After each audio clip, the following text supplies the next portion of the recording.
Hello, and welcome to Day by Day True Crime Stories, the podcast where we explore a different crime or justice milestone from this day in history. I'm your host, Kona Gallagher, and today is June 25th.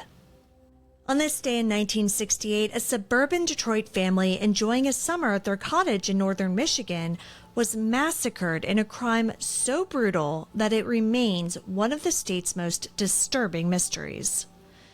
6 lives were taken, and the bodies went undiscovered for nearly a month in the summer heat. The only suspect? A trusted employee. Today, we're taking a closer look at the tragic and haunting case of the Robison family murders. Let's get started.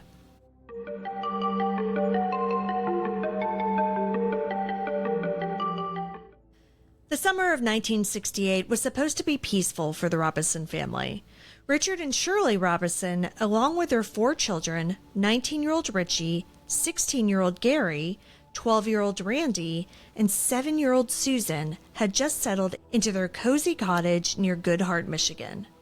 Their place overlooked Sturgeon Bay on Lake Michigan and was surrounded by dense woods and tranquility. It was their annual escape from suburban life in Lathrop Village, just outside of Detroit. Richard Robison was a self-made man. He owned his own advertising agency, Robison Marketing, and had worked hard to build a comfortable life for his family. Despite the pressure of growing business, he was devoted to his wife and kids. The plan for the summer was simple: relax, unwind, and enjoy some quiet time with family. The Robisons appeared to be living the American dream. Richard was the quiet but focused provider. Shirley was warm, kind, and always looking after her children. Richie had just completed his freshman year at Eastern Michigan University. Gary was artistic and thoughtful. Randy was curious and full of energy.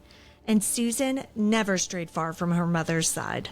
But what the family didn't know is that trouble had been brewing behind the scenes. Richard had recently uncovered some financial discrepancies at his firm. There was money missing. A lot of it. The man left in charge while Richard vacationed, Joseph Scolaro, was under suspicion. Richard reportedly planned to confront him after the holiday. On June 25th, around midday, 2 tree trimmers working nearby heard what sounded like gunfire coming from Robison Cottage. But up north, gunshots weren't all that unusual. People just assumed that someone was target shooting or scaring off wildlife. In reality, a nightmare was unfolding inside that house. Someone had entered the cottage and carried out a meticulously planned and shockingly violent attack. All 6 members of the Robison family were executed. Some were shot as they slept. Others, including Richard and his son Gary, had been bludgeoned in addition to being shot. Then, when he was done, the killer locked the door behind him and walked away. The bodies wouldn't be discovered for nearly a month. For almost 4 weeks, the Robisons' absence went largely unnoticed. But by mid-July, subtle signs began to raise concern. The family's mail had piled up at the local post office. Neighbors noticed the curtains remained closed. Then, a pungent odor that was at first blamed on a dead animal began to drift from the property. On July 22nd, a caretaker was asked to check in on the Robinsons. When no one answered the door, he climbed through a window. Inside, he was hit by a wave of stifling heat and the unmistakable smell of decay. What he found would haunt him for the rest of his life. The scene inside was horrific. The decomposed bodies of all 6 Robinsons were discovered throughout the cottage, in bedrooms, in the living room, and in the hallway. Blankets had been pulled over some of them as if to delay discovery or obscure the horror. Blood stained the floors, and shell casings littered the scene. The autopsies confirmed that multiple weapons had been used: a .22 caliber AR-7 rifle and a .25 caliber pistol. Richard and Gary had also suffered blunt force trauma from the rifle butt or a hammer. Shirley's body had been partially undressed and positioned in a disturbing way, though there was no conclusive evidence of sexual assault. Nothing was stolen, and there was no sign of forced entry. This wasn't a robbery, it was an execution. The press dubbed it the Goodhart murders, and panic quickly spread through the nearby resort communities. But police already had a suspect in mind. The spotlight quickly turned to Joseph Scolaro. He wasn't just a business associate, he was Richard's right-hand man.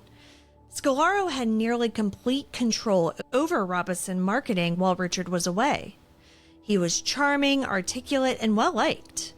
But as police looked closer, a very different picture began to emerge.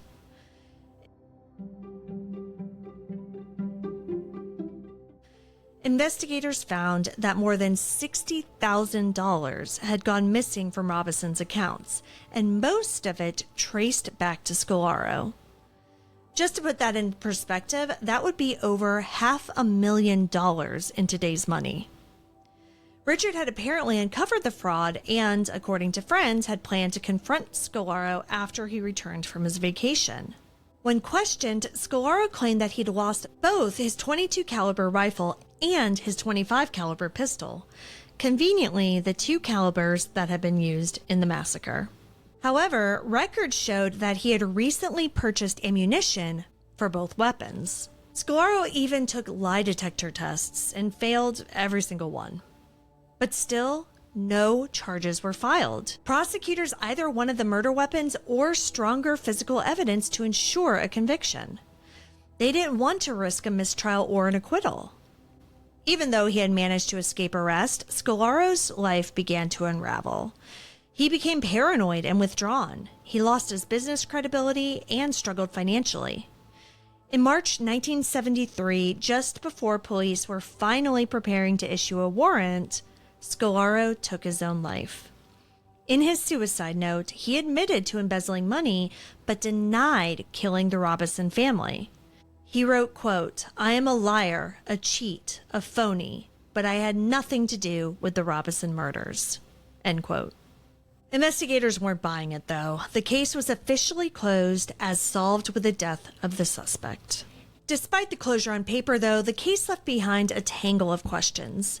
Why had the prosecution waited so long to act? Why didn't Scolaro confess in full? Could someone else have been involved?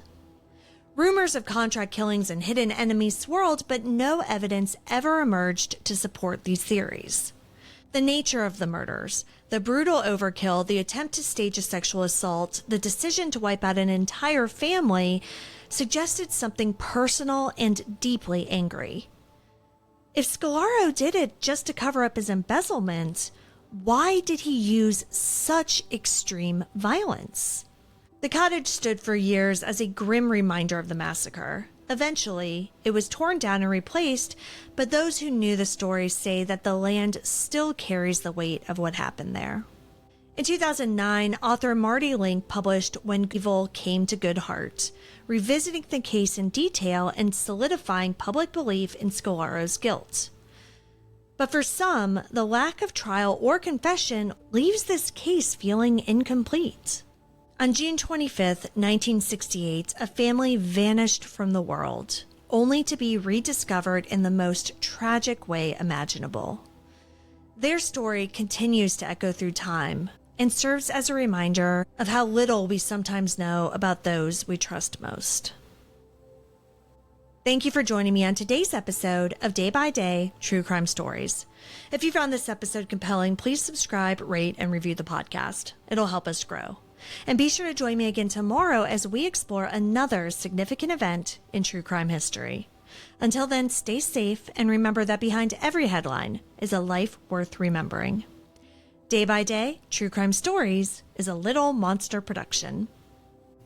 Hey, you can do it!